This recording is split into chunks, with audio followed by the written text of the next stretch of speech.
மற்றொரு அண்மை செய்தி.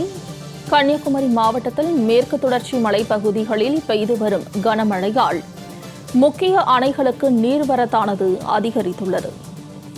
திருப்பரப்பு அருவியில் வெள்ளப்பெருக்கு ஏற்பட்டுள்ளதால் 3வது நாளாக சுற்றுலா பயணிகளுக்கு தடை விதிக்கப்பட்டுள்ளது.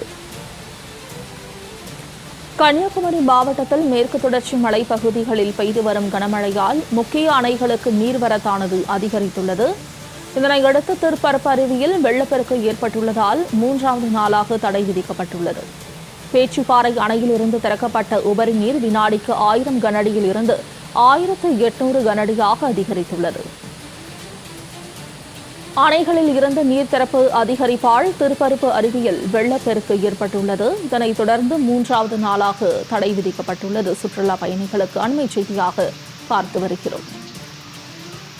கூடுதல் தகவல்களை செய்தியாளர் செல்வராஜ் வழங்க கேட்கலாம். செல்வராஜ், திருப்பரப்பு அருவியில் வெள்ளப்பெருக்கு ஏற்பட்டிருக்கு, இது குறித்த விவரங்கள். தொடர்ந்து தென் மாவட்டங்களான திருநெல்வேலி, தென்காசி, தூத்துக்குடி, கன்னியாகுமரி உள்ளிட்ட பல்வேறு இடங்களில் கனமழை என்பது பெய்து கொண்டு வருகிறது. கனமழையின் காரணமாக பல்வேறு அருவிகளுக்கும் நீர் வரத்தும் மற்றும் வெள்ளப்பெருக்கு என்பது ஏற்பட்டுள்ளன. குறிப்பாக கன்னியாகுமரி மாவட்டத்தில் தொடர்ந்து பெய்து வரும் கனமழையின் காரணமாக அந்த பகுதியில் உள்ள தாமிரபரணி ஆற்றிலும் வெள்ளப்பெருக்கு என்பது ஏற்பட்டுள்ளது. மேலும் பேச்சிப்பாறை அணை என்பது மிக அதிகமான தகவல் கொள்ளளவை இருக்கக்கூடிய சூழ்நிலையில் அந்த பேச்சிப்பாறை அணையிலிருந்து அதிகமான தண்ணீர் என்பது திறந்து விடப்படுகிறது. குமரி கடல் மற்றும் வங்கக்கடல் பகுதி நிலவக்கூடிய வளிமண்டல மேலடுக்கு சுழற்சி காரணமாக காற்றழுத்த தாழ்வு நிலை என்பது வலுப்பெற்று வருவதால் இந்திய வானிலை மையம் என்பது குமரி மாவட்டத்தில் ஆரஞ்சு அலர்ட்டும் விடுக்கப்பட்டுள்ளன. இதைத் தொடர்ந்துதான் மேற்கு தொடர்ச்சி மலைப்பகுதியான பெய்து வரும் கனமழையின் காரணமாக அணைகளுக்கு நீர் வரத்தும் அதிகரித்துள்ளது.